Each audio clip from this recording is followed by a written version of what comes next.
वालेकुम दोस्तों। आज का हमारा जो टॉपिक है that is introduction to coordinate geometry. हमारा जो आज का लेक्चर होगा उसमें कोऑर्डिनेट जियोमेट्री से रिलेटेड जितने भी कॉन्सेप्ट्स होंगे जो बेसिक लेवल के, उन तमाम कॉन्सेप्ट्स को हम डिस्कस करेंगे। तो सबसे पहले हम ये समझने की कोशिश करते हैं कि हमारे पास what is coordinate geometry. Coordinate geometry क्या होती है, तो सबसे पहले इसको समझने की कोशिश करते हैं। कोऑर्डिनेट ज्योमेट्री को हम एनालिटिकल ज्योमेट्री भी कहते हैं। Coordinate geometry is also known as analytical geometry. इसमें हम क्या स्टडी करते हैं, इसमें आप कह सकते हैं कि अलजबरा प्लस ज्योमेट्री, यानी जितने भी हमारे पास ज्योमेट्रिक शेप्स है उनको नंबर्स और इक्वेशंस के थ्रू स्टडी करते हैं इसमें। ठीक है, इन सिंपल, यानी इसमें अलजबरा और ज्योमेट्री दोनों इस्तेमाल होंगे, यानी नंबर्स, सिंबल्स। और तो आप कह सकते हैं कि is the branch of is the study of geometry using coordinate plane, या आप कह सकते हैं कि कोऑर्डिनेट प्लेन जो कार्टेशियन कोऑर्डिनेट प्लेन है उसका हम इस्तेमाल करके इनको स्टडी करते हैं। इन अदर वर्ड्स आप कह सकते हैं कि it is a branch of mathematics that connects algebra plus geometry or and geometry. In this branch we study the geometric shapes using numbers and equations. इस ब्रांच में जो हमारे पास स्टडी होगा उसमें हम ज्योमेट्रिक शेप्स को भी स्टडी करेंगे और साथ साथ जो नंबर्स और इक्वेशंस हैं उनके थ्रू भी उनको डिस्कस करेंगे। ठीक है, तो इसका मतलब है कि जो कोऑर्डिनेट ज्योमेट्री है या एनालिटिकल ज्योमेट्री है, it is both combination of algebra and geometry in which we study the geometric shapes using numbers and equations.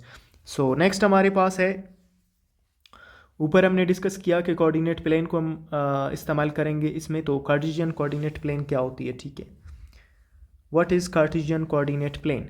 ठीक है, तो ये जो कॉन्सेप्ट था इसको रेने डिकार्टे ने इंट्रोड्यूस किया। ठीक है, उसने इसे कार्टेशियन प्लेन का नाम दिया। ठीक है, the basic system used is called the Cartesian plane. इसमें जो मतलब कॉन्सेप्ट इस्तेमाल होगा वो कार्टेशियन प्लेन कहलाएगा। अभी कार्टेशियन प्लेन क्या होता है, ठीक है, इसको समझने की कोशिश करते हैं। हमारे पास फॉर एग्ज़ाम्पल अगर हम यहाँ पर कोई प्लेन बनाने की कोशिश करें तो आप लोगों को ये समझ आ जाएगा। फॉर एग्ज़ाम्पल हमारे पास यहाँ पर मैं एक प्लेन बनाने की कोशिश करता हूँ। आपके पास यहाँ पर एक नंबर लाइन है। नंबर लाइन आप लोग पहले भी पढ़ चुके हैं। जो आप लोगों के पास नंबर लाइन है उसे आप पहले भी पढ़ चुके हैं। So I think you are well known to this concept. आप इस कॉन्सेप्ट से बखूबी वाकिफ़ है। ठीक है, ये हमारे पास क्या है, एक लाइन है और इसके मिडल में हम ज़ीरो को डिनोट करते हैं। ठीक है, यहाँ पर ज़ीरो। फिर ये जो राइट साइड है इसके राइट साइड पर हम पॉजिटिव नंबर्स को लिखते हैं, 1 2 3 4 5। और इसका जो ये लेफ़्ट हैंड साइड है इस साइड पर हम नेगेटिव नंबर्स को डिनोट करते हैं, -1 -2 -3 -4 -5। ये हमारे पास इसके right side and left side जितने भी मतलब जो नंबर्स हैं उनको हम रिप्रेजेंट करते हैं। ये जो आपको नज़र आ रहे हैं नंबर्स, ये तमाम नंबर्स इसके ऊपर नहीं है, बल्कि इसके अलावा भी बहुत सारे नंबर्स इसके ऊपर है, जो आई मीन सारे रियल नंबर्स इसके ऊपर मौजूद है। यानी 1 और 2 के बीच में बेशुमार नंबर्स है, 2 और 3 के दरमियान में बेशुमार पॉइंट्स और नंबर्स है। So there are many numbers on this number line. ये तो नंबर लाइन है। अगर इसके ऊपर हम कोई नंबर फॉर एग्जांपल डिनोट करते तो वो इस तरह, फॉर एग्जांपल 3 को हम यहाँ पर डिनोट करते हैं, 4 को यहाँ पर, 5 को यहाँ पर। लेकिन क्या है कि हमारे पास अगर कोई एक ऐसा पॉइंट हो जो इस नंबर लाइन के ऊपर लाइन न करे, जिस तरह यहाँ पर मैं एक पॉइंट लगा रहा हूँ यहाँ पर, तो इस तरह के और भी बहुत सारे मतलब जगह हैं जहाँ पर अगर हम पॉइंट लगाए तो वो हमारे पास लाइन के ऊपर लाइन नहीं कर रहा है। तो ऐसी सिचुएशन में फिर हम क्या करेंगे, उन पॉइंट्स के डिस्टेंस को फाइंड करने के लिए फिर हम एक और नंबर लाइन ड्रॉ करते हैं। तो हमारे पास आप देख सकते हैं यहाँ पर अगर मैं एक कोई और नंबर लाइन ड्रॉ करूँ तो यहाँ पर वर्टिकल नंबर लाइन यहाँ पर हम ड्रॉ करते हैं। हमारे पास क्या होगा, ये हमारे पास 2 लाइन्स हो गई। और इस लाइन की जो नंबरिंग है वो किस तरह होगा, इस लाइन का जो नंबरिंग है ऊपर इसके पॉजिटिव नंबर्स होंगे। ठीक है, आप जितनी भी ऊपर जाएंगे यहाँ पर आपको पॉजिटिव नंबर्स मिलेंगे। ठीक है, 1 2 3 4 5 और 6। और जब बिलो आएंगे नंबर लाइन से तो ये यहाँ पर हमारे पास जितने भी नेगेटिव नंबर्स है वो बिलो लाई करते हैं, यानी -1, -2, -3, -4, -5, -6। ये भी एक प्लेन बन गया है और इस प्लेन को हम कार्टेशियन कोऑर्डिनेट प्लेन कहते हैं। देखिए इससे रिलेटेड कुछ कॉन्सेप्ट्स है जो इम्पोर्टेंट है। सबसे पहले इसका जो सेंटर पॉइंट है, ये वो पॉइंट है जो 0, 0 पॉइंट है दोनों लाइंस का, एक वर्टिकल लाइन है और एक हॉरिजॉन्टल लाइन है, दोनों का 0, 0 पॉइंट है। इस पॉइंट को हम ओरिजिन पॉइंट कहते हैं। ये जो 0, 0 पॉइंट है इसे हम ओरिजिन पॉइंट कहते हैं और इसको हम ओ से डिनोट करते हैं, ठीक है। तो ये हमारे पास क्या है, ओरिजिन पॉइंट है, यानी यहाँ पर जो पॉइंट है वो 0, 0 पॉइंट है, ठीक है। यहाँ पर देखिए प्लेन में हम पॉइंट्स को ऑर्डर्ड पेयर की फॉर्म में डिनोट करती है, वो हम आगे जाकर डिस्कस करेंगे, ठीक है। तो नेक्स्ट हमारे पास क्या है, इसमें जो ये हॉरिजॉन्टल एक्सिस है ब्लू कलर में, इसको हम एक्स एक्सिस कहते हैं। This is known as x axis. और ये जो हमारे पास वर्टिकल लाइन है इसे हम कहते हैं वाई एक्सिस। ये हमारे पास वाई एक्सिस है। इसके टोटल 4 क्वाड्रेंट्स हैं, यानी 4 इससे आपको नज़र आ रहे हैं। क्वाड्रेंट 1 इसको कह सकते हैं, ये आपके पास क्वाड्रेंट सेकंड है या सेकंड क्वाड्रेंट है या क्वाड्रेंट 2 है, ये क्वाड्रेंट 3 है और ये हमारे पास क्या है, क्वाड्रेंट 4 है। Okay, so there are 4 quadrants, ठीक है। यहाँ पर हमने डिस्कस किया कि ये जो हमारे पास था ब्लू कलर का, इसको इस लाइन को हम कहते हैं हॉरिजॉन्टल लाइन को एक्स एक्सिस कहते हैं, ठीक है। तो ये जो अभी प्लेन बना है इसको हम कार्टेशियन कोऑर्डिनेट प्लेन, ठीक है, या कार्टेशियन प्लेन कहते हैं। इसमें हम बेशुमार नंबर्स को डिस्कस कर सकते हैं या उनके प्लेसेस को फाइंड कर सकते हैं, ठीक है, ग्राफ्स को ड्रॉ कर सकते हैं इस प्लेन में, and there are many things. तो आपके पास यहाँ पर ये जो कोऑर्डिनेट्स है, आई मीन कार्टेशियन प्लेन है, इसमें जो हमारे पास पॉइंट्स हैं वो ऑर्डर्ड पेयर के फॉर्म में होंगे, ठीक है। ऑर्डर्ड पेयर का मतलब क्या है, आपके पास यहाँ पर अगर मैं यहाँ पर एक पॉइंट ड्रॉ करता हूँ, ठीक है, ये पॉइंट पी है, तो ये कुछ इस तरह का होगा, यानी इसका एक्स कोऑर्डिनेट और ये इसका वाई कोऑर्डिनेट, यानी ऑर्डर्ड पेयर के फॉर्म में जो हमारे पास पॉइंट्स होंगे इस तरह के होंगे, ठीक है। और फिर ओरिजिन से इसका फासला मालूम करने का तरीका भी हम डिस्कस करेंगे, ठीक है। लेकिन उससे पहले मैं थोड़ा सा इन चीज़ों के बारे में मज़ीद डिस्कस करता हूँ कि हमारे पास कोऑर्डिनेट्स ऑफ अ पॉइंट क्या होती हैं। जो हमारे a point is represented as this, जो ऊपर हमने कार्टेशियन यहाँ पर ये जो प्लेन डिस्कस किया उसमें जो पॉइंट है वो ऑर्डर्ड पेयर की फॉर्म में हम इसको लिखते हैं। सारे जितने भी पॉइंट्स होंगे, जिस क्वाड्रेंट भी होंगे, उन तमाम को एक्स और वाई की शक्ल में लिखेंगे, ठीक है। और यहाँ पर जो एक्स है वो क्या है, x is the horizontal position, यानी एक्स एक्सिस वाले पोजीशन को शो करेगा पॉइंट का। मिसाल के तौर पर आप यहाँ पर देख सकते हैं, आपके पास क्या है, आप यहाँ पर अगर ऑब्जर्व करें, अभी देखिए ये पॉइंट पी था, इस पॉइंट पी को आप देख सकते हैं, यहाँ पर ये जो पॉइंट था ये पॉइंट पी था, और ये यहाँ पर कौन से फासले पर है, अभी देखिए एक्स एक्सिस पर 3 पर है। तो इसका मतलब है ये जो एक्स है यहाँ पर, फॉर एग्जांपल हमने वहाँ पर लिखा था पी एक्स वाई, तो यहाँ पर ये जो एक्स आ रहा है ये एक्स एक्सिस पर इसके पोजीशन को शो करता है, हॉरिजॉन्टल पोजीशन को शो करता है। और फिर y क्या शो करता है, वर्टिकल पोजीशन या y एक्सिस पर पोजीशन को शो करता है। ये जो y है वो y एक्सिस पर पोजीशन को शो करेगा और जो x है वो x एक्सिस पर पोजीशन को शो करेगा। तो अभी देखिए यहाँ पर अगर y एक्सिस पर आप देखें तो यहाँ पर अगर लाइन ड्रॉ करें तो ये आपके पास y एक्सिस पर भी 3 आ रहा है और x एक्सिस पर भी 3 आ रहा है। आप ये जो पॉइंट है P पॉइंट है उसको आप इस तरह भी लिख सकते हैं, x की जगह पर 3 और y की जगह पर 3 भी लिख सकते हैं, ठीक है। ये आपके पास पॉइंट 3 ऑर्डर्ड पेयर के फॉर्म में है, ठीक है। तो इस तरह हम पॉइंट्स को रिप्रेजेंट करते हैं। नेक्स्ट हमारे पास क्या है, ये तो हमारे पास कोऑर्डिनेट्स ऑफ अ पॉइंट, ये हमारे पास एक्स और वाई ये कोऑर्डिनेट्स ऑफ अ पॉइंट कहलाते हैं। मैं कुछ इससे रिलेटेड कुछ और कॉन्सेप्ट्स डिस्कस करता हूँ। देखिए यहाँ पर जो पॉइंट्स होंगे उनके कोऑर्डिनेट्स मुख्तलिफ होंगे, यानी उनके साइज चेंज होंगे। पहले कोऑर्डिनेट जो फर्स्ट क्वाड्रेंट है, ठीक है, फर्स्ट क्वाड्रेंट है, फर्स्ट क्वाड्रेंट में जितने भी पॉइंट्स होंगे उनके कोऑर्डिनेट्स दोनों एक्स और वाई पॉजिटिव होंगे।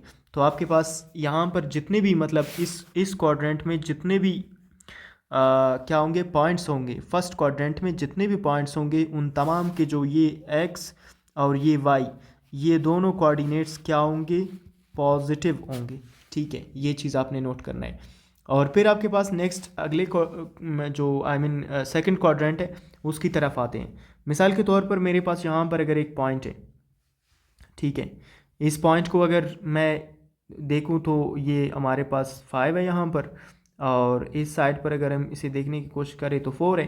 कुछ यूँ फॉर एग्जांपल हमारे पास एक पॉइंट है। अभी देखिए इसमें क्या है, आपके पास इस पॉइंट को आप अगर नाम दे दे तो दिस इज़ पॉइंट क्यू, अगर क्यू का नाम दे दे से, और ये एक्स एक्सिस पर कितना है -4 है और वाई एक्सिस पर कितना है 5 है। तो ये आपके पास अभी देखिए यहाँ पर दोनों क्वाड्रेंट्स पॉजिटिव नहीं है। यहाँ पर एक्स क्वाड्रेंट पॉजिटिव होगा और y quadrant x quadrant negative होगा और वाई क्वाड्रेंट पॉजिटिव होगा। तो प्लीज़ रिमेंबर, सबसे पहला जो आपके पास था क्वाड्रेंट 1, उसमें दोनों कोऑर्डिनेट्स पॉइंट के क्या थे, पॉजिटिव। और जो सेकंड क्वाड्रेंट है उसमें एक्स पॉजिटिव है और एक्स नेगेटिव है और वाई क्या है, पॉजिटिव है। थर्ड क्वाड्रेंट में अगर कोई पॉइंट हम ड्रॉ करें, मिसाल के तौर पर हमारे पास यहाँ पर एक पॉइंट है, ठीक है, इस पॉइंट को आर का नाम देते हैं, ठीक है, दिस इज़ आर पॉइंट। यहाँ पर एक्स एक्सिस पर ये -3 है और वाई एक्सिस पर ये -2 है। तो आप इसको इस तरह लिख सकते हैं -3 एंड -2, इस फॉर्म में लिख सकते हैं। अभी देखिए यहाँ पर दोनों नेगेटिव है, सो इसका मतलब है यहाँ पर जो कोऑर्डिनेट्स होंगे पॉइंट के वो क्या होंगे, बोथ और नेगेटिव, ठीक है। यहाँ पर जो है बोथ क्या है, वो नेगेटिव होते हैं, ठीक है। और लास्ट क्वाड्रेंट की बात करते हैं, क्वाड्रेंट नंबर 4 है। इसमें क्या करते हैं, मिसाल के तौर पर हम यहाँ पर कोई पॉइंट ले लेते हैं, ठीक है। फॉर एग्जांपल मैंने यहाँ पर पॉइंट लिया, इसको एस का नाम दिया, ठीक है। अभी देखिए ये वाई एक्सिस पर और ये एक्स एक्सिस पर, तो आपके पास क्या है, एक्स एक्सिस पर 5 है और वाई एक्सिस पर -4 है। तो ये आपके पास यहाँ पर क्या होगा, एक्स एक्सिस पॉजिटिव होगा और वाई एक्सिस नेगेटिव होगा। तो देखिए ये क्या है कि जो पॉइंट्स है उनके कोऑर्डिनेट्स, ठीक है, कोऑर्डिनेट्स किस नेचर के होते हैं, पॉजिटिव होंगे या नेगेटिव, दोनों पॉजिटिव होते हैं या दोनों नेगेटिव होते हैं, कौन सा कहाँ पर पॉजिटिव होता है, कौन सा कहाँ पर नेगेटिव होता है। तो ये आपने जहन में रखना है कि जो फर्स्ट क्वाड्रेंट है उसमें दोनों पॉजिटिव होंगे, जो सेकंड क्वाड्रेंट है उसमें देखिए एक्स एक्सिस का यहाँ पर कौन सा साइड आ रहा है, नेगेटिव साइड, तो यहाँ पर एक्स नेगेटिव होगा, वाई पॉजिटिव होगा। फिर यहाँ पर थर्ड क्वाड्रेंट में दोनों नेगेटिव होंगे, ठीक है। और फोर्थ क्वाड्रेंट में एक्स पॉजिटिव होगा क्योंकि ये एक्स एक्सिस का राइट साइड, ठीक है, एक्स क्या होगा, पॉजिटिव होगा। और वाई डाउनवर्ड में क्या है, नेगेटिव है, तो वाई एक्सिस का जो कोऑर्डिनेट है पॉइंट का वो क्या होगा, वो नेगेटिव होगा। तो आई होप सो कि ये क्लियर है। आगे हम चलते हैं, ठीक है, पॉइंट्स का कुछ ना कुछ आइडिया हो गया आप लोगों को। नेक्स्ट हमारे पास है, अगर हमें कोई डिस्टेंस फाइंड करना हो, ठीक है, दो पॉइंट्स के दरमियान अगर फासला मालूम करना हो तो उसे हम कैसे मालूम करते हैं, ठीक है। हमारे पास यहाँ पर मैं ड्रॉ करने की कोशिश करता हूँ, जो हमारे पास कार्टेशियन प्लेन है उसे ड्रॉ करने की कोशिश करता हूँ। फॉर एग्ज़ाम्पल हमारे पास यहाँ पर कार्टेशियन प्लेन है, ठीक है, ये आपके पास वाई एक्सिस है और ये आपके पास एक्स एक्सिस है, ठीक है। अभी इसमें अगर हम दो पॉइंट्स कंसीडर करें, मिसाल के तौर पर ये मेरे पास एक पॉइंट है, इस पॉइंट को मैं पी का नाम दे रहा हूँ, ठीक है। और पी पॉइंट क्या है आपके पास, मिसाल के तौर पर हम कहते हैं 2 और 2 है, ठीक है। और फिर यहाँ पर क्या है, हमारे पास पॉइंट क्यू है। क्यू पॉइंट हमारे पास क्या है, अगर हम ये बता दें कि ये हमारे पास है फॉर एग्ज़ाम्पल एक्स एक्सिस पर 10 है और वाई एक्सिस पर अगर हम कहें कि ये 12 है, ठीक है। तो फाइंड क्या करना है, find the distance between these two points, इन दो पॉइंट्स के दरमियान फासला क्या है, ठीक है। क्या मालूम करना है, डिस्टेंस बिटवीन टू पॉइंट्स, यानी distance between P and Q. तो यहाँ पर हमें क्या मालूम करना है, डिस्टेंस मालूम करना है, और डिस्टेंस यहाँ पर किस चीज़ की इक्वल होगा उसको हम कैलकुलेट करने की कोशिश करते हैं। तो देखिए हमारे पास पॉइंट्स क्या है, पॉइंट्स आपने नोट करने हैं, पॉइंट पी है एक और जो कि 2 और 2 है, और फिर आपके पास नेक्स्ट हमारे पास पॉइंट क्यू है। पॉइंट क्यू आपके पास क्या है, पॉइंट क्यू आपके पास है 10 एंड 12, ठीक है। पॉइंट क्यू आपके पास 10 और 12 है। यहाँ पर इसको आप कह सकते हैं, पॉइंट पी के जो कोऑर्डिनेट्स हैं उनको कह सकते हैं x1 y1, और जो क्यू पॉइंट है उसको उनको कह सकते हैं x2 y2 जो कोऑर्डिनेट्स है, ठीक है। इनको इस तरह भी लिख सकते हैं। इनके दरमियान जो डिस्टेंस है उसे फाइंड करने के लिए हम एक फार्मूला इस्तेमाल करते हैं जिसे हम डिस्टेंस फार्मूला कहते हैं, ठीक है। तो आपके पास डिस्टेंस फार्मूला क्या है उसे हम समझने की कोशिश करते हैं। आपके पास ये है डिस्टेंस फार्मूला दो पॉइंट्स के दरमियान, ठीक है, x1 y1 और x2 y2, ए और बी पॉइंट्स के दरमियान जो फार्मूला है वो यहाँ पर गिवन है। अभी देखिए हम इसको समझने की कोशिश करते हैं कि इसको कैसे अप्लाई करना है, ठीक है। तो मैं यहाँ पर फार्मूला लिखता हूँ, ठीक है।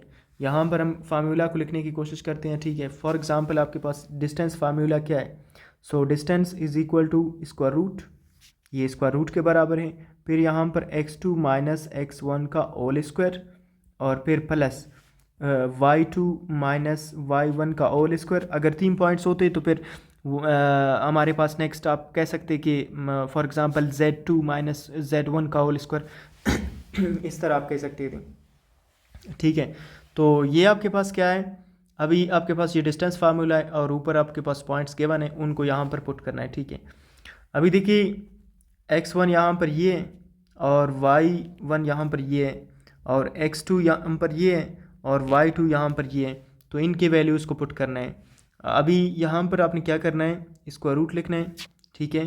तो आपके पास यहाँ पर x2 का वैल्यू क्या है, आपके पास 10 है और फिर माइनस ये फार्मूला से आ रहा है, x1 का वैल्यू क्या है, x1 का वैल्यू 2 है और इसका यहाँ पर स्क्वायर है फार्मूला के अंदर, तो स्क्वायर, फिर प्लस y2 का वैल्यू क्या है 12 है और माइनस y1 का वैल्यू क्या है आपके पास 2 है और इसका स्क्वायर है, तो आपने स्क्वायर लिखा। नेक्स्ट आपने क्या करना है, अभी इसको सिंप्लीफाई करना है, ठीक है। सिंप्लीफाई कैसे करेंगे, 10 से 2 माइनस करें तो यहाँ पर 8 का स्क्वायर बच जाएगा और 12 से 2 माइनस करें तो यहाँ पर 10 का स्क्वायर बच जाएगा। अभी इसको अगर मज़ीद सिंप्लीफाई करें तो आपके पास ये क्या आएगा, ठीक है। हम इसको सॉल्व करेंगे, 8 8 ज़र 64 और फिर प्लस 10 10 ज़र 100, ये आपके पास आया और ये आपके पास कितना आया 164 का स्क्वायर रूट। अभी इसका स्क्वायर रूट आप फाइंड कर सकते हैं, ठीक है, by division method. Division method का इस्तेमाल करके आप इसका जो स्क्वायर रूट है वो भी फाइंड कर सकते हैं।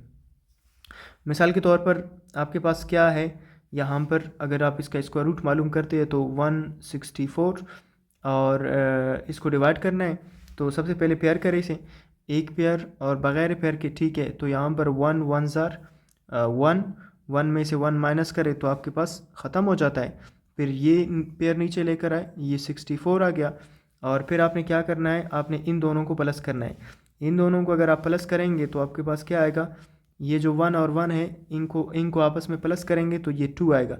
अभी इसके लिए यहाँ पर एक वंस फाइंड करना है, इसको उसके साथ मल्टीप्लाई करें तो आपके पास 64 आ जाए। अभी देखिए यहाँ पर अगर मैं 1 लगाता हूँ तो ये 1 के साथ मल्टीप्लाई होगा तो 21 आएगा। अगर मैं यहाँ पर साइड में 2 लगाता हूँ तो ये 2 के साथ मल्टीप्लाई होगा तो 44 आएगा। अगर मैं यहाँ पर 3 लगाता हूँ, 3 के साथ मल्टीप्लाई करते हैं तो 3 3 ज़र 9, 3 2 ज़र 6, 69 जो कि ज़्यादा है। तो आपने क्या करना है, आपने यहाँ पर क्या लगाना है, 2 लगाना है, ठीक है। तो आपके पास यहाँ पर क्या आएगा 2 और 22 को फिर 2 के साथ मल्टीप्लाई करें तो ये आपके पास क्या आएगा 44 आएगा। यहाँ पर 0 और यहाँ पर 20 बच जाएगा। यहाँ पर आप पॉइंट लगा सकते हैं और 0 बढ़ा सकते हैं, ठीक है। तो आपके पास ये जो पेयर है इसको अभी नीचे लेकर आना है, ठीक है। इसको नीचे लेकर आएंगे तो 0 0। यहाँ पर क्या करना है, यहाँ पर ये जो आपके पास यहाँ पर 2 के साथ मल्टीप्लाई किया, इस 2 को यहाँ पर प्लस करो, ठीक है। तो ये क्या बनेगा 4 और 2। अभी इसके लिए कोई वंस फाइंड करो, इसमें जो आप वंस फाइंड करेंगे तो उसको फिर इस पूरे नंबर को फिर उसी नंबर से मल्टीप्लाई करें, आपके पास 2000 आ जाए या इसके करीब करीब आ जाए। तो चेक करते हैं हमारे पास क्या है ये। फॉर एग्ज़ाम्पल हम इसको सॉल्व करने की कोशिश करते हैं। अगर मैं यहाँ पर 5 रखता हूँ, ठीक है, 5 के साथ मल्टीप्लाई करता हूँ तो 25 का 5 कैरी 2 20 20 का 22 का 2 और कैरी 2 5 2 10 एंड 2 12, जो कि हमारे पास 1225 आ रहा है, यानी 2000 से बहुत कम है। तो आप क्या करेंगे, कोई बड़ा नंबर लिखते हैं। फॉर एग्ज़ाम्पल अगर हम यहाँ पर ले लें 9 को, ठीक है, 2 4 9 और 9 के साथ मल्टीप्लाई करें, 9 9 ज़र 81, 81 का 1 कैरी 8, 9 4 ज़र 36, 36 और 8, 36 और 8, 36 और 8 आपके पास 14 का 4 कैरी 1 4, ये 44 बन रहा है, ठीक है। तो 44 का 4 और फिर कैरी 4, 9 2 ज़र 18, 18 और 18 और 4, 18 और 4 22। तो अगर आप यहाँ पर 22 पुट करेंगे, ठीक है, 22 पुट करेंगे तो ये 2244, जो कि इससे ज़्यादा है। तो इसका मतलब है ये भी एप्लीकेबल नहीं है, तो इससे छोटा नंबर देखते हैं। फॉर एग्ज़ाम्पल 8 पर ट्राई करते हैं, ठीक है। अगर हम यहाँ पर इनके साइड में 8 लगाए, 8 8 ज़र 64, 64 का 4 कैरी 6, 8 4 ज़र 32, 32 38 का 8 कैरी 3, 8 2 ज़र 16, 16 और 3 19, ठीक है। तो आपके पास क्या है, ये 1984 आ रहा है, ठीक है। तो आपके पास यहाँ पर आपने क्या पुट करना है, ये आपने 8 के साथ, तो यहाँ पर पॉइंट से इस तरफ के डिजिट्स लाए हैं तो यहाँ पर पॉइंट लगाए, बल्कि आपने क्या करना है, पॉइंट लगाया है तो 8 के साथ मल्टीप्लाई किया था, तो यहाँ पर ये क्या आ रहा है 1984। तो इस तरह आपके पास क्या आ रहा है, ये 12.8 आ रहा है, ठीक है। आप यहाँ पर कर सकते हैं कि इट इज़ इक्वल टू 12.8, और ये आपके पास क्या है, डिस्टेंस है दोनों पॉइंट्स की, सॉरी यहाँ पर स्क्वायर रूट नहीं आएगा क्योंकि स्क्वायर रूट हमने सॉल्व किया है, तो ये इतना आपके पास क्या आएगा, इनके दरमियान डिस्टेंस आएगा। या आप इसको इस तरह भी कर सकते हैं, अभी देखते हैं इसका जो हमारे पास मैथ सॉल्वर है उसके थ्रू हम इसको सॉल्व करने की कोशिश करते हैं। आपके पास क्या है, यहाँ पर आपके पास है स्क्वायर रूट और क्या था 164 इज़ इक्वल टू, ये किस चीज़ के, 12.8 के बराबर है, 806 के बराबर है। तो यस, हमने यहाँ तक एक डेसिमल तक फाइंड किया है, तो आप बिल्कुल इसको सॉल्व कर सकते हैं, इस तरह ये होता है, ठीक है, डिस्टेंस फार्मूला के थ्रू। हमारे पास नेक्स्ट एक और एग्जांपल है, इसको सॉल्व करते हैं फिर आगे चलते हैं। हमारे पास क्या है, आप देख सकते हैं यहाँ पर 2 पॉइंट्स हैं, इनके दरमियान आपके पास ए पॉइंट है और बी पॉइंट है। ए पॉइंट क्या है आपके पास x1 और y1 है, जो कि आपके पास है ए पॉइंट 2 और 3। फिर आपके पास बी पॉइंट है x2 और y2 है, जो कि हमारे पास है b6 और 7 है। इनके दरमियान डिस्टेंस फाइंड करना है, तो आप यहाँ पर कह सकते हैं कि distance is equal to square root x2 minus x1 का स्क्वायर और फिर प्लस y2 माइनस y1 का होल स्क्वायर, ठीक है। अभी इसमें वैल्यूज सब्सटीट्यूट करें, ठीक है। आपने क्या करना है, इसमें वैल्यूज सब्सटीट्यूट करना है। x2 क्या है आपके पास 6 है, माइनस x1 क्या है 2 है, इसका स्क्वायर, फिर प्लस y1 क्या है, सॉरी y2 क्या है, y2 7 है, माइनस y1 क्या है 3 है, तो इसका स्क्वायर। मज़ीद इसको सिंप्लीफाई करते हैं, आपके पास क्या आ रहा है, आपके पास इसको अगर सिंप्लीफाई करेंगे तो 6 से 2 माइनस करें 4 का स्क्वायर, और फिर यहाँ पर 7 से 3 माइनस करें तो 4 का स्क्वायर, ठीक है।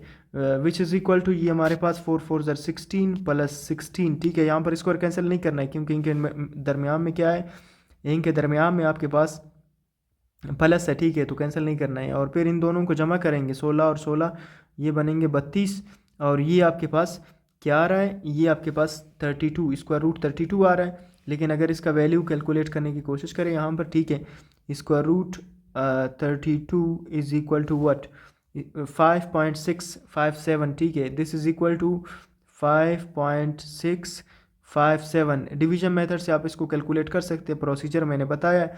तो ये हमारे पास डिस्टेंस इज इक्वल टू 5.657। इस तरह आपके पास क्या आ रहा है, इन दो पॉइंट्स के दरमियान डिस्टेंस आ रहा है, और इसे ऐसे कैलकुलेट करते हैं। नेक्स्ट हमारे पास जो कॉन्सेप्ट है कोलीनियर एंड नॉन कोलीनियर, कौन से पॉइंट्स को कहते हैं, ठीक है। देखिए कोलीनियर पॉइंट्स हम उन पॉइंट्स को कहते हैं जो एक ही लाइन पर, देखिए यहाँ पर LINE आ रहा है, ठीक है, इसके मिडल में, ठीक है। आप यहाँ पर देख सकते हैं, ऑब्जर्व कर सकते हैं, आपके पास क्या है, इनके इसके दरमियान में एक आ रहा है वर्ड लाइन। सो कोलीनियर का मतलब है जब पॉइंट्स एक ही लाइन पर लाई करें उन्हें हम क्या कहते हैं, कोलीनियर पॉइंट्स कहते हैं, ठीक है। तो सिंपल है, आप इसको जहन में रख सकते हैं। और ये आपके पास क्या है, points lying on the same straight line, एक ही स्ट्रेट लाइन पर अगर पॉइंट्स लाई करें तो उनको हम क्या कहते हैं, कोलीनियर पॉइंट्स। आप देख सकते हैं यहाँ पर आपके पास अगर ये एक लाइन है, ठीक है, तो इसके ऊपर अगर पॉइंट्स है, फॉर एग्जांपल यहाँ पर एक पॉइंट है, इसको हमने ए का नाम दिया, यहाँ पर एक पॉइंट है, इसको हमने बी का नाम दिया, यहाँ पर एक पॉइंट है, इसको हमने सी का नाम दिया। तो ये एक स्ट्रेट लाइन है, इसके ऊपर ABC पॉइंट्स लाई कर रहे हैं, तो इसका मतलब ये जो ABC पॉइंट्स है ये किस तरह के पॉइंट्स हैं, कोलीनियर पॉइंट्स हैं। आई होप सो कि ज्योमेट्रिकली ये आपको नज़र आ रहा है। अच्छा, अगर हम अलजेब्राइकली इसको बताएं तो ज्योमेट्रिकली तो हमें नज़र आ रहा है कि लाइन के ऊपर 3 पॉइंट्स मौजूद है, सेम स्ट्रेट लाइन के ऊपर लाई कर रहे हैं, तो ये हमारे पास क्या है, कोलीनियर पॉइंट्स है। लेकिन अगर हम अलजेब्राइकली इसको देखें तो इसके लिए एक कंडीशन है कि अलजबरा का इस्तेमाल करके हम कैसे बता सकते हैं कि ये किस तरह के पॉइंट्स है। डिस्टेंस फार्मूला हमने पढ़ा था, तो आपने क्या करना है, डिस्टेंस चेक करना है, ये फिर डिस्टेंस के थ्रू इसको प्रूव करना है। आपने चेक करना है कि ये जो आपके पास A से लेकर B तक का फासला है, ठीक है, यहाँ पर A से लेकर B तक का जो फासला है इसको हम कहते हैं AB डिस्टेंस, ठीक है। और फिर हमारे पास नेक्स्ट B से लेकर जो C तक का फासला है इसे हम कहते हैं BC। तो ये दो डिस्टेंसेस आपने फाइंड करना है और इनको ए बी फाइंड करना है, फिर बी सी का डिस्टेंस फाइंड करना है और इनको प्लस करना है, ठीक है। और फिर आपने क्या करना है, ए से लेकर सी तक, ए से लेकर सी तक ये कंप्लीट डिस्टेंस आपने क्या करना है, फाइंड करना है, ओके। ये कंप्लीट डिस्टेंस फाइंड करना है, तो ये डिस्टेंस आपके पास क्या होगा, ए सी होगा। तो आपने देखना है कि फिर इन दोनों का जो सम है, ए बी और बी सी का जो मजमू है वो इक्वल आता है ए सी के या नहीं आता है। अगर for example A B plus B C इनका मजमू है बराबर आया, इक्वल आया ए सी के, तो इसका मतलब है कि ये हमारे पास जो पॉइंट्स हैं वो कोलीनियर है, ठीक है। कैलकुलेशन के थ्रू हम बता सकते हैं, ठीक है। तो ये आपके पास क्या है, अभी देखिए यहाँ पर आपके पास 3 पॉइंट्स हैं, आपके पास यहाँ पर पॉइंट्स हैं।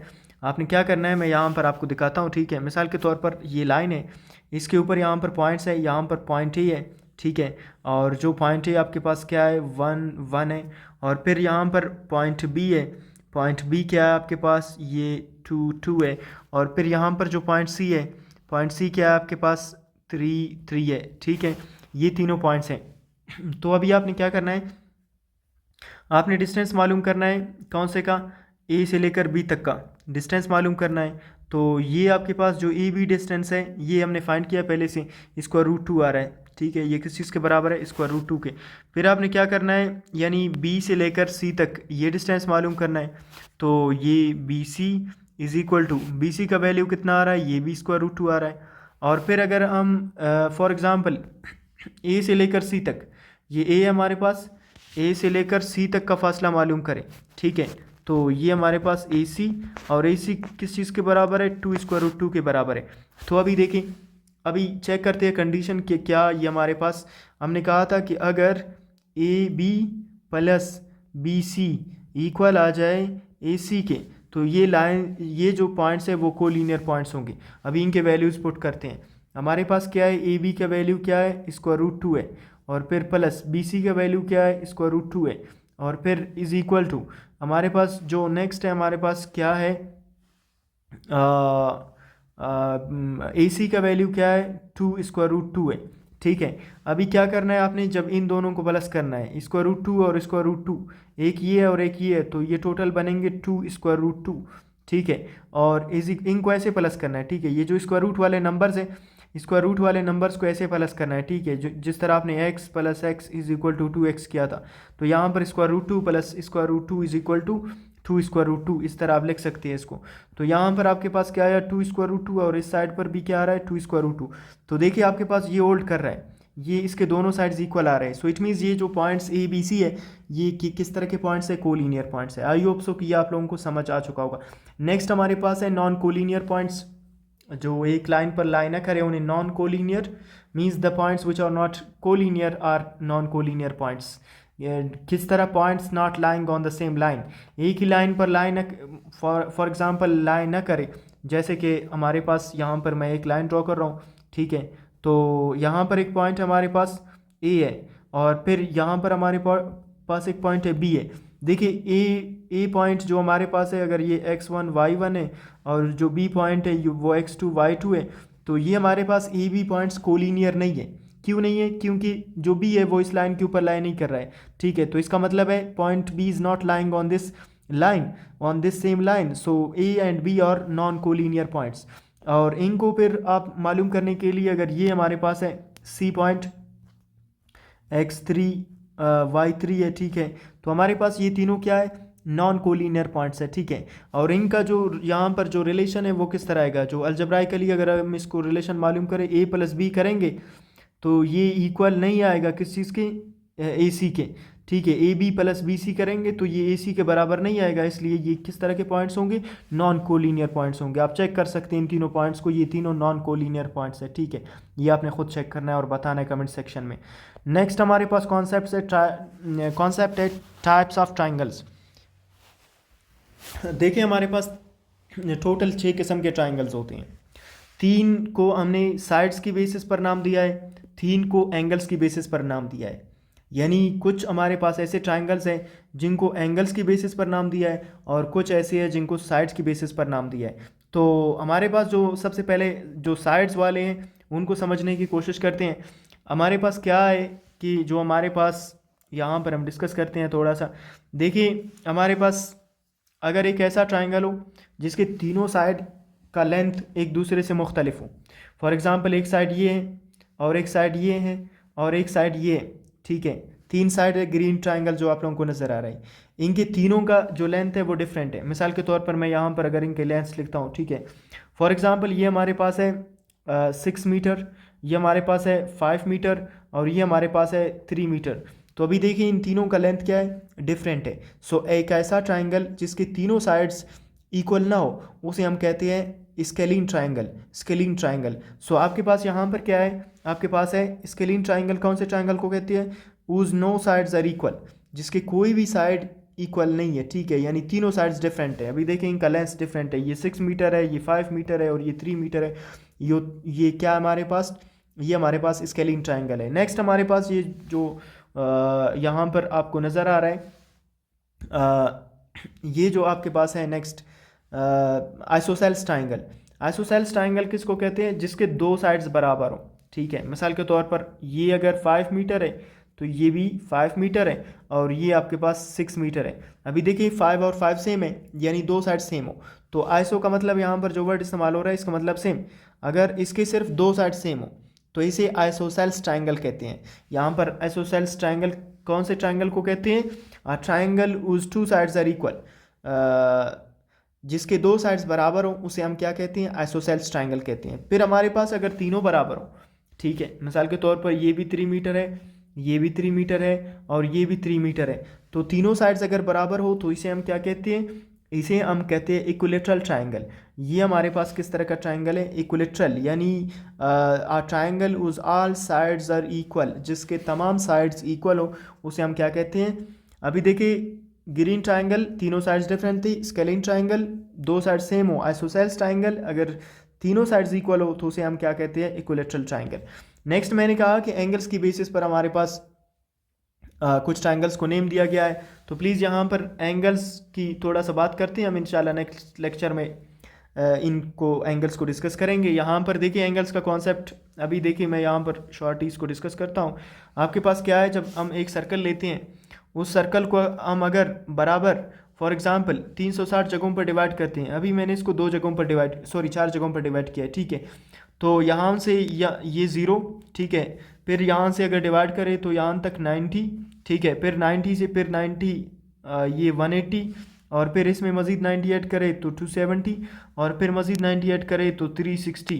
तो हमारे पास ये जो सर्कल है इसको अगर 360 जगहों पर बराबर डिवाइड करें तो हर रोटेशन 1 डिग्री कहलाएगा, ठीक है। मिसाल के तौर पर यहाँ पर फॉर एग्ज़ाम्पल आपके पास 30 डिग्री होगा, ठीक है, यहाँ पर आपके पास क्या होगा, यहाँ पर 45 डिग्री होगा और फिर यहाँ पर क्या होगा, यहाँ पर आपके पास 60 डिग्री होगा एंड सो ऑन, इस तरह इसके डिग्रीज होंगे। तो यहाँ पर क्या करना है, अभी देखिए यहाँ पर जो 90 का डिग्री है, ठीक है, ये जो राइट एंगल है यहाँ पर बन रहा है ये 90 का है, फिर यहाँ पर 180 का है। जिस तरह ये स्ट्रेट लाइन हमारे पास जो होता है स्ट्रेट लाइन, फॉर एग्जांपल यहाँ पर हमारे पास ये 90 और ये 90, सो 90 प्लस 90 इज इक्वल टू, ये हमारे पास किस चीज़ की इक्वल आएगा, 180 डिग्री का एंगल होगा, ठीक है। और फिर इसी तरह यहाँ पर हमारे पास 270 और फिर यहाँ पर हमारे पास 360 आएगा। तो ये हमारे पास क्या है, जब सर्कल को 360 जगहों पर डिग्रीज मेजरमेंट के लिए, ठीक है, सर्कल को 360 जगहों पर डिवाइड करते हैं तो यहाँ पर फिर रोटेशंस को कैलकुलेट करते हैं कि कितने डिग्री का है। तो यहाँ पर जो एंगल की बेसिस पर ट्राइंगल्स हैं इनको समझने की कोशिश करते हैं। देखिए सबसे पहला जो ट्राइंगल है उसे हम क्या कहते हैं, अक्यूट ट्राइंगल, अक्यूट ट्राइंगल। तो अक्यूट ट्राइंगल हम उस ट्राइंगल को कहते हैं जिसके तमाम एंगल्स अक्यूट हो।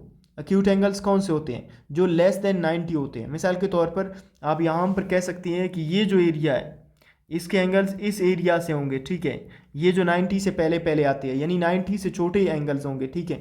तो एक ऐसा ट्राइंगल जिसके तीनों एंगल्स 90 से छोटे हो। मिसाल के तौर पर आप यहाँ पर देख सकते हैं, आपके पास यहाँ पर क्या है, आपके पास यहाँ पर फॉर एग्जांपल ये 60 डिग्री हो, ये 50 डिग्री हो, ये 30 डिग्री हो।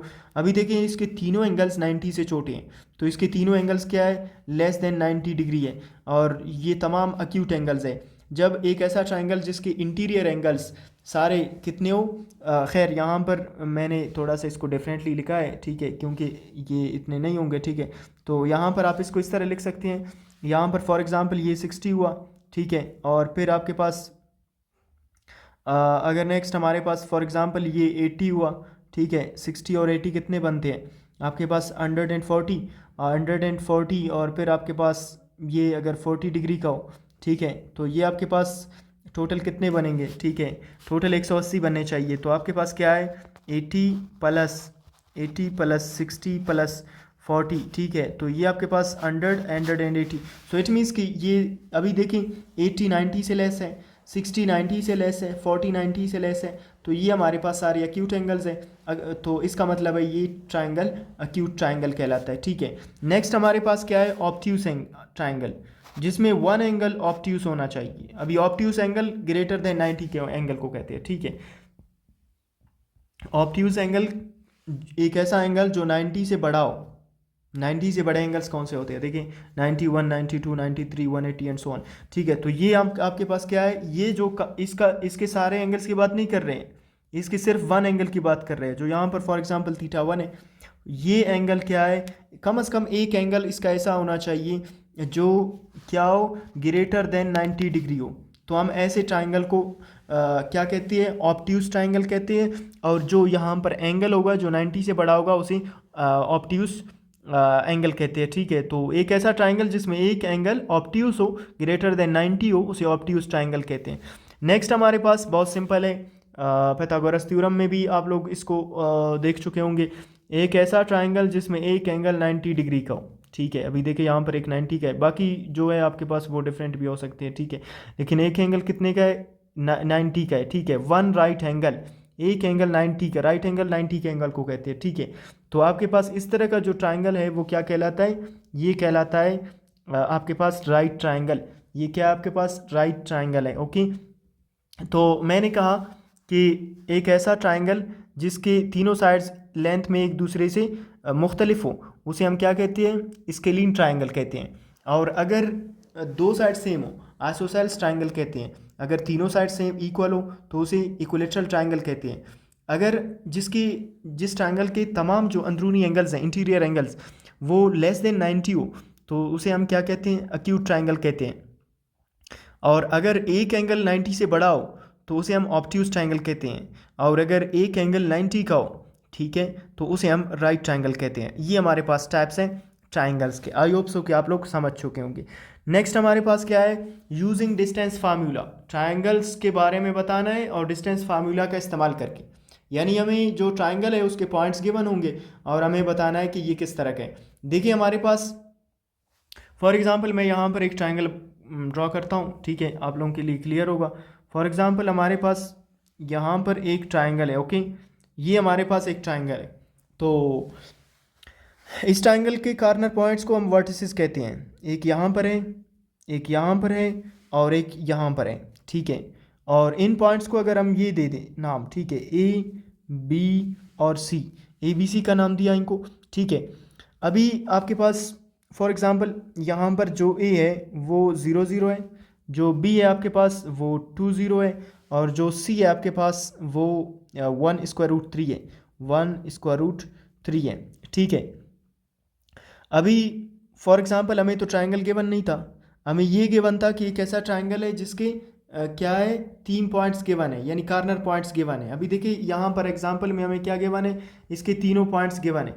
तो जब 3 पॉइंट्स ट्राइंगल के गिवन हो तो हमें ये बताना है कि क्या ये किस नेचर का ट्राइंगल होगा। तो उसके लिए एक कंडीशन है, ठीक है। आपने क्या करना है डिस्टेंस कैलकुलेट करना है, आपने इनका डिस्टेंस कैलकुलेट करना है। आप क्या करेंगे सबसे पहले ये जो ए बी डिस्टेंस है ये फाइंड करना है। आपने क्या फाइंड करना है ए बी फाइंड करना है। फिर आपने क्या फाइंड करना है बी सी फाइंड करना है, ये जो फासला है बी सी, ठीक है, बी सी फाइंड करना है। फिर आपने क्या करना है सी ए या ए सी फाइंड करना है, ठीक है। ये तीनों लेंथ्स आपने फाइंड किए, फिर देखना है कि ये सारे इक्वल आ रहे हैं या डिफरेंट आ रहे हैं। तो अगर ये सारे इक्वल आ गए, तीनों लेंथ्स अगर इक्वल आ गए तो इसका मतलब क्या होगा, हमने ऊपर भी डिस्कस किया था कि एक ऐसा ट्राइंगल जिसकी तीनों साइड्स बराबर हो तो उसे तो हम क्या कहते थे इक्विलेटरल ट्राइंगल कहते थे, ऑल साइड्स आर इक्वल। इसके लिए कंडीशन क्या है ए बी बराबर होना चाहिए लेंथ बी सी के, बी सी किस चीज़ के बराबर होना चाहिए सी ए के बराबर होना चाहिए। तो इस तरह हमारे पास ये तीनों साइड्स बराबर होंगे और ऐसे ट्राइंगल को हम क्या कहते हैं, इक्विलेटरल ट्राइंगल। आप चेक कर सकते हैं ये जो हमारे पास पॉइंट्स हैं इनकी बेसिस पर आप इनका डिस्टेंस मालूम करें, ए बी बी सी और सी ए, और आपके पास सारे साइड्स किस चीज़ के बराबर आएंगे, 2 के बराबर आएंगे। यानी आपके पास यहाँ पर जो ए बी है वो भी 2 के बराबर होगा, बी सी भी 2 के बराबर होगा और ए सी भी 2 के बराबर होगा। सो इट मीन्स किसके तीनों साइड्स का लेंथ सेम है। सो ये इक्विलेटरल ट्राइंगल है। नेक्स्ट हमारे पास है आइसोसेल्स ट्राइंगल। जो आइसोसेल्स ट्राइंगल था उसमें हमने डिस्कस किया कि कोई भी दो साइड्स आइसो मीन सेम, यानी दो साइड्स कोई भी सेम हो तो उसे हम क्या कहते हैं, 2 साइड्स आर इक्वल।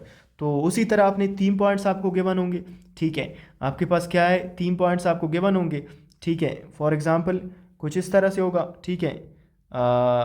ये कुछ इस तरह से होगा फॉर एग्जांपल, ठीक है। इस सिचुएशन में आपने क्या करना है कि आपने ये जो पॉइंट्स है ए बी और सी, ठीक है, ए बी और सी ये पॉइंट्स गिवन होंगे।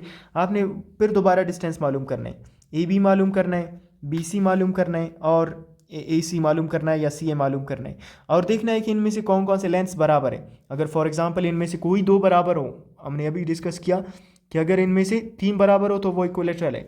अगर ए बी और ए सी बराबर हो, या ए सी और बी सी बराबर हो, या ए बी और बी सी बराबर हो, इनमें से कोई भी दो बराबर हो सकते हैं, ठीक है। अगर any 2 sides are equal, any 2 sides are equal, तो इसका मतलब है कि ये आइसोसेल्स ट्राइंगल है। और आपके पास यहाँ पर ये जो पॉइंट्स हैं, इन पॉइंट्स को आप यहाँ पर रख सकते हैं, ए बी और सी एज रख सकते हैं। आप देखेंगे कि ए बी ए सी के बराबर होगा। अगर ए बी ए सी के बराबर है तो इसका मतलब है ये ट्राइंगल किस तरह का है, ये ट्राइंगल आइसोसेल्स ट्राइंगल है, ठीक है। तो इस तरह कैलकुलेट करते हैं। और अगर ये तीनों डिफरेंट हो, ये तीनों लेंस डिफरेंट हो एक दूसरे से, तो हमने कहा कि तीनों लेंस जब मुख्तलिफ हो तो उसे हम कहते हैं स्केलिंग ट्राइंगल, ठीक है। तो ऑल साइड्स आर डिफरेंट।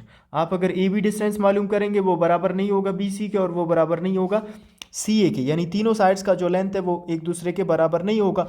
आप चेक कर सकते हैं, यहाँ पर ए बी सी पॉइंट्स रखे और इनको चेक करें, ठीक है। ए बी बी सी सी ए, आपके पास तीनों साइड्स क्या होंगे, अनइक्वल होंगे, नॉट इक्वल, ठीक है। तो इसका मतलब है ट्राइंगल किस तरह का है, स्केलिंग ट्राइंगल होगा, ठीक है, जिसके तीनों साइड्स डिफरेंट या मुख्तलिफ होंगे। नेक्स्ट हमारे पास है राइट एंगल ट्राइंगल। आप पाइथागोरस थ्योरम भी, उसके बारे में भी आप लोगों को पता होगा, पाइथागोरस थ्योरम भी हम डिस्कस कर चुके हैं। तो आपके पास क्या है, एक कंडीशन है पाइथागोरस थ्योरम का, A square plus B square is equal to C square होना चाहिए, ठीक है। तो आपके पास क्या है, यहाँ पर आपके पास ये ए, ये बी और ये सी, आपके पास ये एक ट्राइंगल है, क्योंकि इसका एक एंगल 90 का है तो ये एक राइट एंगल ट्राइंगल है। और फिर आपके पास क्या है, आपने इसके ऊपर पाइथागोरस थ्योरम लगाना है। यानी फॉर एग्जांपल ये ए पॉइंट है, ये बी पॉइंट है, ये सी पॉइंट है, ठीक है। तो आपने क्या करना है, सबसे पहले ए बी मालूम करना है। तो यहाँ से आपको क्या मिलेगा, ठीक है, यहाँ से आपको फॉर एग्जांपल जब आप मालूम करेंगे ए बी, और यहाँ पर आप मालूम करेंगे बी सी, और यहाँ पर आप मालूम करेंगे ए सी, तो यहाँ से आपको कुछ वैल्यूज़ मिलेंगे, ठीक है। और वो वैल्यूज़ क्या होंगे, फॉर एग्जांपल आपके पास यहाँ पर आपको ए का वैल्यू मिलेगा, यहाँ पर आपको बी का बेस का वैल्यू मिलेगा, और यहाँ पर आपको सी का वैल्यू मिलेगा। फिर आपको ए बी सी के वैल्यूज़ मिल गए, आप पॉइंट्स ये इस्तेमाल कर सकती है, ए पॉइंट है, बी पॉइंट है और सी पॉइंट है। इस ट्राइंगल के कार्नर्स के लिए उन पॉइंट्स का इस्तेमाल कर सकती हैं। और फिर जब आपके पास इनके लेंथ्स आ गए, यानी डिस्टेंस, ठीक है, यहाँ पर डिस्टेंस ए के बराबर, यहाँ पर डिस्टेंस सी के बराबर, यहाँ पर डिस्टेंस बी के बराबर, और फिर आपने क्या करना है, फिर आपने ये फार्मूला अप्लाई करना है जो पाइथागोरस थ्योरम है, ये रिलेशन है, इसको अप्लाई करना है। क्या ए स्क्वायर, क्योंकि पाइथागोरस ने कहा था कि ए स्क्वायर प्लस बी स्क्वायर अगर करे तो ये हमेशा सी स्क्वायर के बराबर आता है। तो आपने चेक करना है, मिसाल के तौर पर अगर आपके पास ये आ रहा है, यहाँ पर अगर हम देखिए ये पॉइंट्स अगर आप ट्राई करेंगे तो आपके पास क्या आएगा, ठीक है। जो ए बी है वो आपके पास क्या होगा, ए के बराबर होगा, जो कि आपके पास किस चीज़ के 3 के बराबर होगा। और जो यहाँ पर ए सी है वो किस चीज़ के बी के बराबर है, जो कि 4 के बराबर है। फिर आपके पास जो नेक्स्ट है वो बी सी आपके पास 5 के बराबर होगा। सो इट मीन्स कि आपके पास इनका स्क्वायर, यानी आप देखिए यहाँ पर जब मालूम करेंगे 3 का स्क्वायर प्लस 4 का स्क्वायर इज इक्वल टू 5 का स्क्वायर, ये 9 प्लस 16 इज इक्वल टू 25। फिर आपके पास ये क्या होगा, 25 इज इक्वल टू 25, ठीक है। तो ये 25 के बराबर आ रहे हैं। सो इट मीन्स कि पाइथागोरस थ्योरम होल्ड कर रहा है। अगर पाइथागोरस थ्योरम होल्ड करे तो इसका मतलब है ये राइट एंगल ट्राइंगल है। इस तरह इसको पहचान कर सकते हैं। आई होप सो ये चीज़ें क्लियर हो चुके होंगे। नेक्स्ट हमारे पास क्या है, क्वाड्रिलेटरल्स। चार कोने वाले जो शेप्स हैं उनको हम कहते हैं क्वाड्रिलेटरल्स इन कोऑर्डिनेट ज्योमेट्री। तो अभी इनको थोड़ा सा डिस्कस करते हैं। स्क्वायर हमारे पास क्या है? स्क्वायर हमारे पास एक ऐसा शेप जिसके चारों लेंथ सेम हो। मिसाल के तौर पर यहाँ पर हम एक स्क्वायर शेप बनाने की कोशिश करते हैं, ठीक है। सो ये जो शेप है आपके पास, ये एक स्क्वायर शेप है, ठीक है। और इसकी क्या ख़ास बात है, ठीक है, इसके तमाम लेंथ सेम है। मिसाल के तौर पर ये फॉर एग्जांपल अगर 5 मीटर है तो ये भी 5 मीटर होगा, ये भी 5 मीटर होगा और ये भी 5 मीटर होगा, यानी इसके चारों साइड्स बराबर है। इसके अंदर जितने भी एंगल्स है वो 90 के। यहाँ पर जो एंगल होगा वो 90 डिग्री का होगा, यहाँ पर जो एंगल होगा वो 90 डिग्री का होगा, यहाँ पर जो एंगल होगा वो 90 का होगा और यहाँ पर जो एंगल होगा वो भी 90 डिग्री का होगा। और इसके जो डायगनल्स है वो इक्वल होंगे। मिसाल के तौर पर आपके पास इसके जो डायगनल्स होंगे वो क्या होंगे? इक्वल होंगे, ठीक है। आप अगर इसके डायगनल्स को ड्रॉ करें, मिसाल के तौर पर इस कार्नर से इस कार्नर तक जो लाइन है इसे हम डायगनल कहते हैं, और फिर इसका जो सेकंड डायगनल है वो ये। अभी देखिए ये दोनों डायगनल्स सेम लेंथ के होंगे, ठीक है, इक्वल होंगे। तो ये हमारे पास शेप है, इसको हम क्या कहते हैं? Square shape. ये हमारे पास जो शेप है इसे हम चार कोने वाला शेप है, इसलिए ये क्वाड्रिलेटरल है। और फिर हमारे पास क्या है? स्क्वायर शेप कहलाता है। और क्यों स्क्वायर शेप कहलाता है? क्योंकि इसके चारों साइड सेम है। और इसका अगर एरिया मालूम करना हो तो इसका एरिया कैसे मालूम करते हैं? मैं यहाँ पर एरिया भी थोड़ा सा कैलकुलेट करता हूँ ताकि जिन्होंने नहीं पढ़ा है, ठीक है, उनके लिए एरिया भी क्लियर हो। मैंने कहा कि इसका एक साइड का लेंथ कितना है? 5 मीटर है, ठीक है। तो इसका मतलब है कि एरिया इसका क्या होगा? Area is equal to length multiplied by length. आपके पास सारे लेंथ सेम है तो area is equal to 5 metre multiplied by 5 metre. Area is equal to 5 5 ज़ा 25 एंड मीटर मीटर के साथ मीटर स्क्वायर। अभी इसका क्या मतलब है कि टोटल कितने स्क्वायर मीटर है? 25 स्क्वायर मीटर है। आप कह सकते हैं यहाँ पर 1, फिर 2, फिर 3, फिर 4 और फिर 5, और फिर 1, फिर 2, फिर 3, फिर 4 और फिर 5। अगर आप यहाँ पर इसको ड्रॉ करने की कोशिश करें, ठीक है, मैं यहाँ पर कुछ लाइंस ड्रॉ करता हूँ, ठीक है, हम स्क्वायर मीटर में इसको चेक करने की कोशिश करते हैं, जो हम कह रहे हैं वो सही है या गलत है, ठीक है। तो यहाँ पर हम इसको थोड़ा सा स्क्वायर मीटर में देखने की कोशिश करते हैं, ठीक है। तो ये देखिए हमारे पास अगर एक बॉक्स को आप 1 स्क्वायर मीटर कंसीडर करें, ठीक है, एक बॉक्स को आप 1 स्क्वायर मीटर कंसीडर करें तो टोटल कितने बॉक्स बने हैं, ठीक है। ये आपके पास 1 स्क्वायर मीटर है। यहाँ पर मैं इसको ये जो एरिया है आपके पास, ये येलो कलर में जो यहाँ पर एरिया है ये 1 स्क्वायर मीटर है, ठीक है। तो इस तरह ये टोटल कितने बने? 25 स्क्वायर मीटर इसका एरिया बन रहा है, ठीक है। तो इस तरह आपके पास क्या है? इसका एरिया मालूम करते हैं। फिर नेक्स्ट कॉन्सेप्ट इससे रिलेटेड है, इसका बाउंड्री वॉल कैसे मालूम करते हैं? इसका बाउंड्री वॉल क्या है, ठीक है, इसका बाउंड्री वॉल हम आई मीन इसको देखने की कोशिश करते हैं। देखिए हमारे पास ये जो लाइन मैं ड्रॉ कर रहा हूँ यहाँ पर, ये इसका बाउंड्री है, जो ब्लू कलर में मैं इसका ड्रॉ करने लगा हूँ, ठीक है। ये हमारे पास क्या है? इसका बाउंड्री है। इस बाउंड्री को मालूम करने का तरीका क्या है? देखिए इसको बाउंड्री को हम क्या कहते हैं? पैरामीटर कहते हैं, ठीक है। तो पैरामीटर इज इक्वल टू ये 4 टाइम्स लेंथ होगा, यानी इसका जो एक लेंथ है इसके 4 टाइम, क्योंकि 4 साइड्स है तो ये 4 टाइम्स होगा, ठीक है। So perimeter is equal to 4 multiplied by 5 metre. 4 5 ज़ा 20। So perimeter is equal to 20 metre. इसका मतलब है कि इसका जो बाउंड्री वाला है वो 20 मीटर का होगा, ठीक है। तो इस तरह हम पैरामीटर मालूम कर सकते हैं, एरिया मालूम कर सकते हैं। ये हमारे पास जो शेप है वो स्क्वायर शेप है। नेक्स्ट शेप हमारे पास रेक्टेंगल है। रेक्टेंगल में और स्क्वायर में फ़र्क है, ठीक है। अभी देखिए यहाँ पर मैं एक रेक्टेंगल ड्रॉ करने लगा हूँ, ठीक है। ये हमारे पास जो शेप है ये एक रेक्टेंगुलर शेप है। इस शेप में जो आमने सामने वाले अपोजिट साइड्स है वो बराबर होते हैं। मिसाल के तौर पर आपके पास क्या है?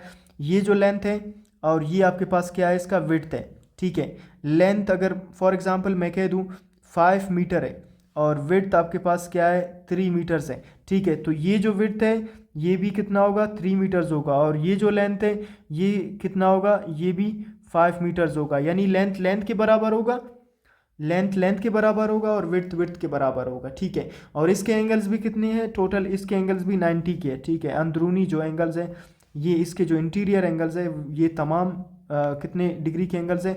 90 डिग्री के एंगल्स हैं। और इसका एरिया कैसे मालूम करते हैं? एरिया मालूम करने का फार्मूला सिंपल है, area is equal to length multiplied by width. ये लेंथ मल्टीप्लाइड बाय विड्थ के बराबर है।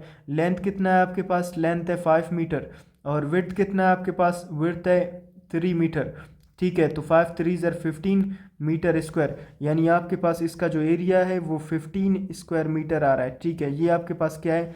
इसका एरिया है। नेक्स्ट अगर इसका बाउंड्री मालूम करना है तो इसका बाउंड्री कैसे मालूम करती है, देखिए 2 लेंथ है और 2 विड्थ है, तो perimeter is equal to 2 length plus 2 width, और फिर अगर 2 कॉमन ले लें तो यहाँ से बनेगा लेंथ प्लस विड्थ, ठीक है। और यहाँ पर अगर वैल्यूज़ पुट करें, ठीक है, इसमें जो लेंथ और विड्थ के हैं, two P is equal to 2 into length क्या है आपके पास 5 मीटर, और विड्थ क्या है आपके पास 3 मीटर। और अगर आप इन दोनों को प्लस करें, ठीक है, यहाँ पर हम इनको प्लस करने की कोशिश करते हैं, ठीक है, देखते हैं हमारे पास क्या आता है। ओके, नेक्स्ट हमारे पास क्या है, 5 plus perimeter is equal to 5, आपके पास 16 मीटर आता है, लेकिन आप इसको इस तरह कैलकुलेट कर सकते हैं, ठीक है। यहाँ पर हम इसको कैलकुलेट करने की कोशिश करते हैं। ओके, यहाँ पर क्या है आपके पास 2 into 8 metre, 2 into 8 metre perimeter is equal to 2 8 ज़ार 16, ठीक है। ये किस चीज़ के बराबर आएगा, 16 मीटर के बराबर आएगा। ये इसका बाउंड्री वाला है, या आप इसको पेरीमीटर कह सकते हैं, ठीक है। सो ये आपके पास पेरीमीटर है इसका। नेक्स्ट हमारे पास क्या है, पैरेललोग्राम। पैरेललोग्राम किस तरह की शेप को कहते हैं उसको समझने की कोशिश करते हैं, ठीक है। सो हमारे पास नेक्स्ट क्या है, पैरेललोग्राम। मैं यहाँ पर एक शेप ड्रॉ करने लगा हूँ, ठीक है, आप देखना। पैरेललोग्राम और जो हमारे पास है ऊपर वाले जो शेप्स है इनमें और उसमें फ़र्क है, ठीक है। ये हमारे पास एक यहाँ पर पैरेललोग्राम हम ड्रॉ करने लगे हैं, ठीक है। हम इसको ड्रॉ करने की कोशिश करते हैं। ओके, ये हमारे पास क्या है, खैर यहाँ पर हम इसको ड्रॉ करने की कोशिश करते हैं। सो ये हमारे पास एक पैरेललोग्राम है। ओके, इसमें क्या है, इसमें भी जो अपोजिट साइड्स है वो इक्वल है और पैरेलल भी है, यानी ये जो साइड है, ये साइड और ये साइड, ये दोनों आपस में पैरेलल है, क्रॉस नहीं करेंगे एक दूसरे को, और ये दोनों आपस में पैरेलल है। तो नेक्स्ट आपके पास यहाँ पर क्या है, इसका फ़र्क ये है कि इसके जो अंदर वाले एंगल्स है वो मतलब डिफरेंट है, ठीक है, यानी उनमें से कोई भी 90 का नहीं है। यहाँ पर जो एंगल होगा θ1, यहाँ पर जो एंगल होगा θ2, यहाँ पर जो एंगल होगा θ3, यहाँ पर जो एंगल होगा θ4, तो इनमें से कोई भी एंगल 90 डिग्री का नहीं होगा, ठीक है। सो इसके तीनों साइड्स आई मीन जो आमने सामने वाले साइड्स हैं वो इक्वल होंगे, ये लेंथ इसके साथ, ये लेंथ इसके साथ बराबर होगा, ठीक है। और इसके जो डायगनल्स होंगे वो एक दूसरे को क्रॉस करेंगे, लेकिन आपके पास क्या है, आपके पास इनके जो इंटीरियर एंगल्स हैं उनमें से कोई भी 90 का नहीं होगा, ठीक है। और इसका एरिया कैसे मालूम करते हैं, ठीक है, इसका एरिया मालूम करने का सिंपल फार्मूला है, ठीक है। उस फार्मूला के थ्रू आप इसका एरिया मालूम कर सकते हैं। सिर्फ आपको इसका बेस और हाइट का पता होना चाहिए। हाइट को हम कैसे मालूम करते हैं, देखिए यहाँ से अगर हम एक लाइन ड्रॉ करें, ठीक है, ये इसका हाइट हुआ, ठीक है, और फिर ये जो लेंथ है ये इसका बेस है, this is the base and this is the height, ठीक है। तो आपने क्या करना है, बेस और हाइट को मल्टीप्लाई करना है। देखिए area is equal to base into height.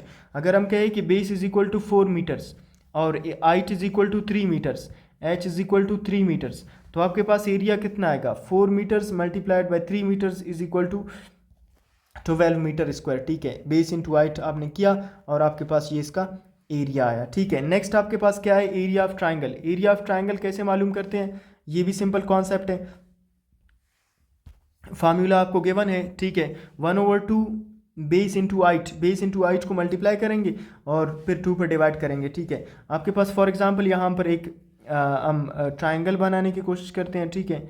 ये हमारे पास क्या है, एक ट्राइंगल है, और अगर ये जो इसका साइड है ये इसका बेस है, और फिर ये जो साइड है ये इसका हाइट है, ठीक है। ये हाइट और ये बेस हुआ। अगर मैं यहाँ पर कह दूँ कि ये क्या है, 5 मीटर है, ठीक है, और ये जो इसका हाइट है ये क्या है, ये भी हमारे पास क्या है, 5 मीटर है। ओके, तो हमारे पास इसका जो टोटल एरिया है वो कितना बनेगा, एरिया आपने क्या करना है, area is equal to 1/2 multiplied by base multiplied by height which is equal to 1/2 multiplied by 5 metre multiplied by 5 metre, ठीक है।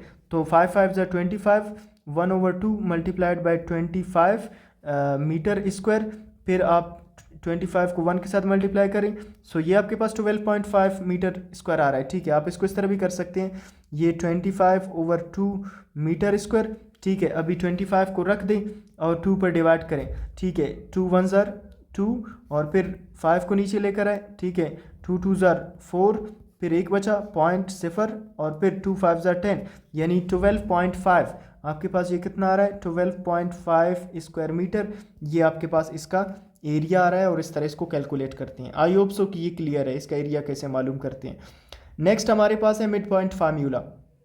मिड पॉइंट फार्मूला में जब हमारे पास दो पॉइंट्स हो और उनके दरमियान का जो डिस्टेंस है वो मालूम करते हैं। सबसे पहले यहाँ पर मैं एक लाइन ड्रॉ करने की कोशिश करता हूँ, ठीक है, और उसके बाद हम नेक्स्ट डिस्कशन करेंगे। फॉर एग्ज़ाम्पल हमारे पास क्या है, मैं थोड़ा सा ये रिमूव करने लगा हूँ जो ट्रायंगल के बारे में हमने डिस्कशन किया है।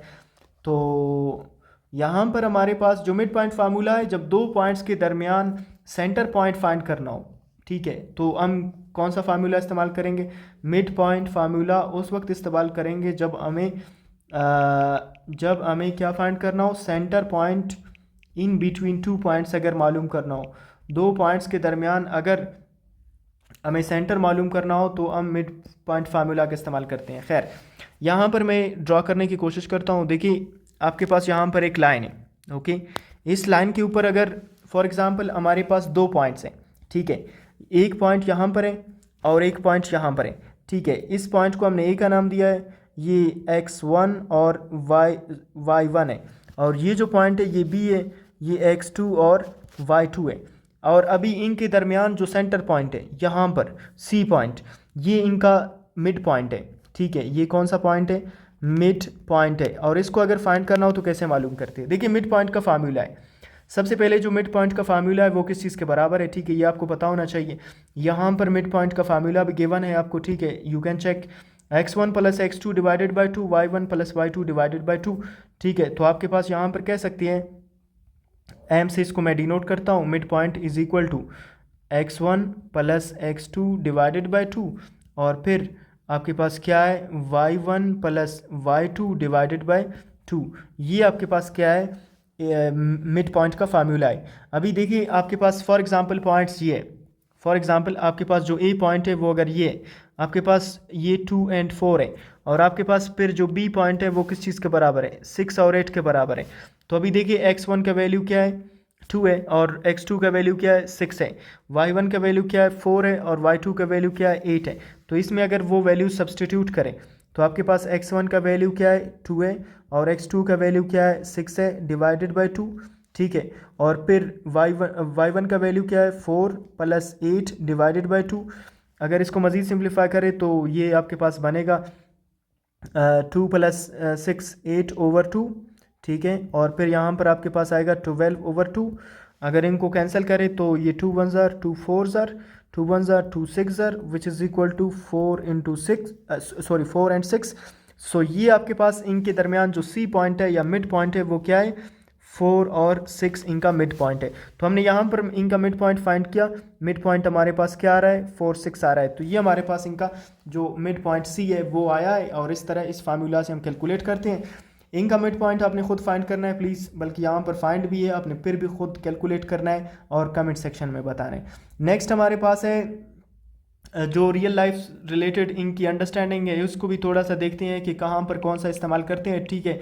डिस्टेंस फार्मूला शॉर्टेस्ट डिस्टेंस मालूम करने के लिए इस्तेमाल करते हैं। जो हमारे पास डिस्टेंस फार्मूला है, सबसे छोटा path shortest distance, for example एक पॉइंट यहाँ पर है, एक पॉइंट यहाँ पर है, इनके दरमियान जो सबसे छोटा डिस्टेंस है वो हमारे पास क्या है स्ट्रेट लाइन है। तो स्ट्रेट लाइन दो पॉइंट्स के दरमियान हमेशा अगर हम कोई शॉर्टेस्ट डिस्टेंस मालूम करते हैं तो वो स्ट्रेट लाइन होती है। तो शॉर्टेस्ट डिस्टेंस के लिए डिस्टेंस फार्मूला इस्तेमाल करते हैं। फाइंडिंग द सेंटर के लिए मिड पॉइंट इस्तेमाल करती है। लैंड मालूम करने के लिए एरिया मालूम करती है। लैंड मेजरमेंट के लिए एरिया फाइंड करते हैं। जिस तरह ट्रायंगुलर शेप्स होती है आपके पास, पैरेललोग्राम शेप्स होते हैं आपके पास, रेक्टेंगुलर शेप्स होती है, या आपके पास स्क्वायर वगैरह टाइप्स की शेप्स होती है, ठीक है। और नेक्स्ट हमारे पास है जो शेप्स है वो कहाँ पर इस्तेमाल होती है, कंस्ट्रक्शन और डिज़ाइन में इस्तेमाल होती है, ठीक है। नेक्स्ट हमारे पास जो कॉन्सेप्ट है ये हमारे पास है slope of a line. Slope of a line को हम अंडरस्टैंड करने की कोशिश करते हैं, ठीक है, कि स्लोप ऑफ लाइन क्या होती है। तो स्लोप ऑफ लाइन क्या है, सबसे पहले इसको समझने की कोशिश करते हैं, ठीक है, कि what is slope of a line, ठीक है। स्लोप ऑफ अ लाइन क्या है, तो यहाँ पर थोड़ा सा हम डिस्कस करते हैं। देखिए जब हम ये फाइंड करें कि एक लाइन हम जब ड्रॉ करते हैं तो एक्स एक्सिस और वाई एक्सिस के डायरेक्शन में वो कितना मूव कर रही है, ठीक है। तो इसको हम क्या कहते हैं, इसको हम मतलब उसकी जो मूवमेंट है या चेंज है जो लाइन में आता है with respect to X axis और with respect to Y axis, इसे हम स्लोप ऑफ लाइन कहते हैं, ठीक है। तो यहाँ पर हम इसको समझने की कोशिश करते हैं, ठीक है। आपके पास थोड़ा सा यहाँ पर मैं जगह बनाता हूँ इसके लिए, ठीक है। देखिए स्लोप ऑफ लाइन क्या है। स्लोप ऑफ लाइन का कॉन्सेप्ट ये है, what is slope of line, it tells us how much line goes up and और डाउन, ठीक है। एक लाइन ऊपर और नीचे कितने जाती है, ठीक है। We move from left to right, जब हम लेफ्ट टू राइट मूव करते हैं तो लाइन है वो किस तरह, मतलब फॉर एग्जांपल मैं यहाँ पर अगर फॉर एग्जांपल लाइंस ड्रॉ करने की कोशिश करता हूँ, ठीक है। यहाँ पर आप देखिए मेरे पास यहाँ पर एक लाइन है, एक इस तरह है, ठीक है। और यहाँ पर अगर इस तरह का हो, फॉर एग्जांपल यहाँ से लाइन हम ड्रॉ कर रहे हैं, एक इस तरफ आ रहा है, ठीक है। और अगर मज़ीद एक लाइन ड्रॉ करें, देखिए हमारे पास ये एक्स एक्सिस और वाई एक्सिस है, इसमें एक लाइन इस तरफ का है, ठीक है। और फिर हमारे पास है ये कुछ यूँ, फॉर एग्जांपल हमारे पास एक लाइन इस तरफ है। तो there are different types of line. अभी देखिए यहाँ पर ये एक्स एक्सिस की डायरेक्शन में भी जा रहा है और वाई एक्सिस के डायरेक्शन में भी जा रहा है, ठीक है। ये डाउनवर्ड आ रहा है, ठीक है, यानी वाई एक्सिस से डाउनवर्ड आ रहा है और साथ साथ एक्स एक्सिस के डायरेक्शन में भी मूव कर रहा है। ये सिर्फ एक्स एक्सिस की डायरेक्शन में, ये सिर्फ वाई एक्सिस के डायरेक्शन में। तो अभी इनका स्लोप क्या है और इनमें कितना चेंज आ रहा है with respect to X axis, with respect to Y axis. तो how much a line goes up और डाउन, स्लोप इस चीज़ को कहते हैं, ठीक है। जब हम right to left, left to right move करते हैं तो जो हमारे पास लाइन है वो वाई एक्सिस और एक्स एक्सिस की डायरेक्शन में कितना मूव करती है, ठीक है। इसको हम कह सकते हैं कि इसको आप कह सकते हैं slope is equal to rise over run. Rise over run को भी, राइज किस चीज़ को कहते हैं, वर्टिकल चेंज, वर्टिकली यानी वाई एक्सिस के अलॉन्ग इसमें कितना चेंज आ रहा है, और रन का मतलब है ऑरिजेंटल चेंज, ऑरिजेंटली इसमें कितना चेंज आ रहा है, ठीक है। तो यहाँ पर इसको समझने की कोशिश करते हैं। हमारे पास क्या है, ये हमारे पास फॉर एग्जांपल मैंने यहाँ पर कुछ ड्राइंग्स किए, ठीक है। अभी देखते हैं, अभी देखिए हमारे पास क्या है यहाँ पर, फॉर एग्जांपल आपके पास एक लाइन है, ठीक है। और ये एक लाइन है, इसमें यहाँ पर हमारे पास फॉर एग्जांपल यहाँ पर हमारे पास क्या है, पॉइंट है। और ये जो पॉइंट है ये क्या है, यहाँ पर ये x1 है। और फिर यहाँ से अगर एक पॉइंट यहाँ पर ड्रॉ करें तो ये क्या है, x2 है। और यहाँ से अगर यहाँ पर ड्रॉ करें तो ये क्या है, ये y1 है। और यहाँ से अगर यहाँ पर ड्रॉ करें लाइन y एक्सिस पर तो ये y2 है। अभी देखिए ये जो लाइन है इसमें मूवमेंट आया है, x एक्सिस के डायरेक्शन में भी यूँ मूव कर गया है और y एक्सिस के डायरेक्शन में भी ये मूव कर गया है। तो इसका स्लोप कितना है उसको कैसे फाइंड करते हैं। देखिए आपके पास जो x एक्सिस पर चेंज है इसको आप कह सकते हैं डेल्टा x, और जो y एक्सिस पर चेंज है उसे डेल्टा y कहते हैं। इसमें जो चेंज आया है फाइनल माइनस इनिशियल यानी x2 माइनस x1 है, और यहाँ पर कितना आया है y2 माइनस y1, जो फाइनल है उससे इनिशियल माइनस करो आपके पास आएगा। तो अभी ये जो आपके पास एक्स एक्सिस पर चेंज है, एक्स एक्सिस के अलॉन्ग चेंज है, इसको हम कहते हैं रन, ठीक है। और ये जो वाई एक्सिस पर इसको कहते हैं राइज, यानी ये जो हमारे पास स्लोप है, slope is equal to rise over run, rise over run, ठीक है। यानी वाई एक्सिस में कितना चेंज आया है और एक्स एक्सिस का अलॉन्ग इसमें कितना चेंज आया है, ये हमारे पास स्लोप कहलाते हैं। तो आपके पास क्या है, अभी आप फार्मूला अगर इसका लिखें तो आपके पास कुछ इस तरह का फार्मूला बनेगा, ठीक है। आप यहाँ पर देख सकते हैं आपके पास यहाँ पर क्या मौजूद है, आप यहाँ पर देखें एम से स्लोप को लिखते हैं, एम इज़ इक्वल टू, हमने कहा कि राइज ओवर रन, राइज क्या है, वाई एक्सिस का अलॉन्ग चेंज, और एक्स एक्सिस का अलॉन्ग चेंज है x2 माइनस x1, और वाई एक्सिस का अलॉन्ग चेंज है y2 माइनस y1, ठीक है। y2 माइनस y1 को डिवाइड करें x2 माइनस x1 पर, तो यहाँ से हमें स्लोप मिलेगा। तो आप कह सकते हैं कि change in y over change in x, और change in y2 minus y1, और change in x2 minus x1 को कहते हैं, ठीक है। तो इस तरह हम स्लोप को फाइंड करते हैं, या फार्मूला है स्लोप फाइंड करने का, ठीक है। अभी अगर m इज़ द स्लोप, जहाँ पर ऊपर हमने डिस्कस किया वहाँ पर m जो इस्तेमाल किया है वो m is the slope, x1 y1 and x2 y2 are points on the line, जिस लाइन का हम स्लोप, जिस लाइन की स्लोप की बात कर रहे हैं ये उसके ऊपर पॉइंट्स हैं। अभी देखिए यहाँ पर एक एग्जांपल है, तो ये आपको ज़्यादा समझ आएगा कि स्लोप।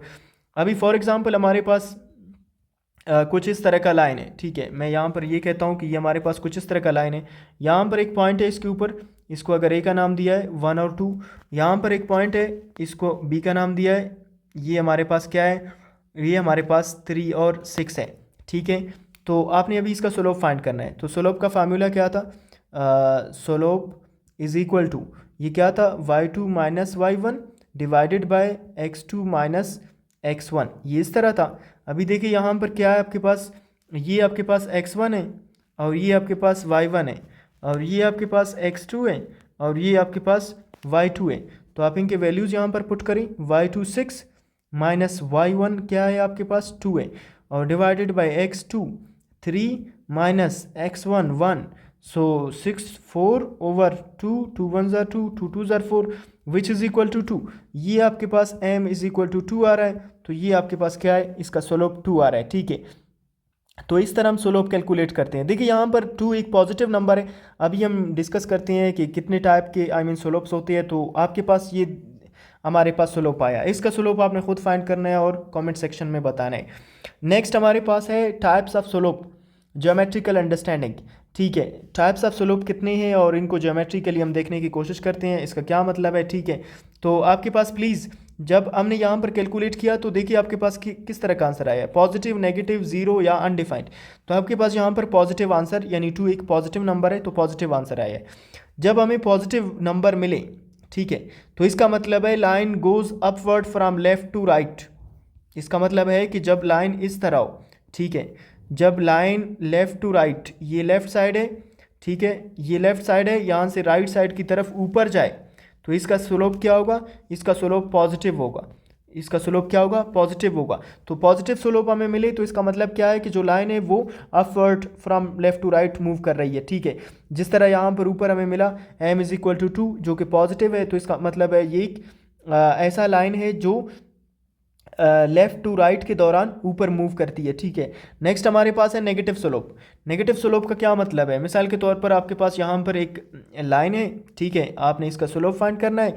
तो लाइन गोज डाउनवर्ड, ठीक है, लाइन डाउनवर्ड डायरेक्शन में जा रही हो, ठीक है, इस तरह डाउनवर्ड डायरेक्शन में जा रही हो, तो ये आपके पास क्या है, ये इसका जो स्लोप है वो नेगेटिव स्लोप आएगा, ठीक है। ऐसे केस में जब जो लाइन है वो नीचे जा रही हो, ठीक है, फ्रॉम लेफ्ट टू राइट, तो यहाँ पर ये इसका स्लोप इस तरह के लाइंस का क्या होगा, नेगेटिव। जिस तरह आप देख सकते हैं यहाँ पर आपके पास m इज इक्वल टू -3 ये स्लोप को शो करता है और नेगेटिव लाइन के स्लोप को शो करता है। नेक्स्ट है जीरो स्लोप।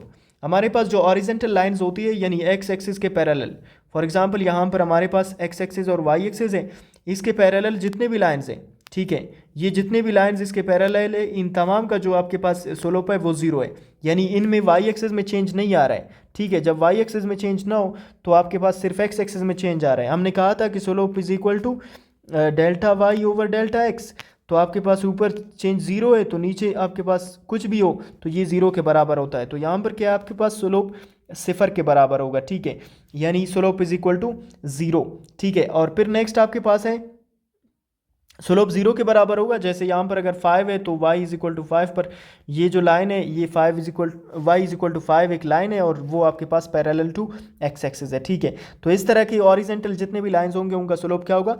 और फिर आपके पास क्या है, जब वर्टिकल लाइन होगा, वर्टिकल लाइन का स्लोप अनडिफाइंड होता है। वर्टिकल लाइन का मतलब है वाई एक्सिस के पैरेलल जो भी लाइन होगा, ठीक है, उसका स्लोप क्या होगा, उसका स्लोप होगा अनडिफाइंड। फॉर एग्जांपल आपके पास ये ठीक है, अभी यहाँ पर एक लाइन ड्रॉ करते हैं, ठीक है, यहाँ पर सिर्फ वाई में चेंज आ रहा है और एक्स में कोई भी चेंज नहीं आ रहा है, ठीक है, सिर्फ लाइन ऊपर जा रही है, ठीक है, तो एक्स एक्सिस के अलॉन्ग मूव नहीं कर रही है।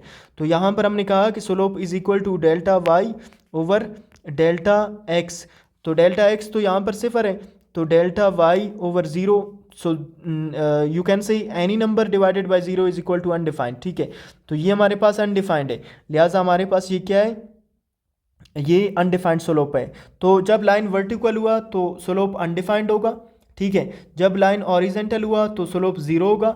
जब line for example downward direction में मूव कर गया तो स्लोप नेगेटिव होगा, जब अपवर्ड डायरेक्शन में मूव कर गया तो स्लोप पॉजिटिव होगा। इनसे रिलेटेड बहुत सारे क्वेश्चंस वो पूछ सकता है आप लोगों से, ठीक है।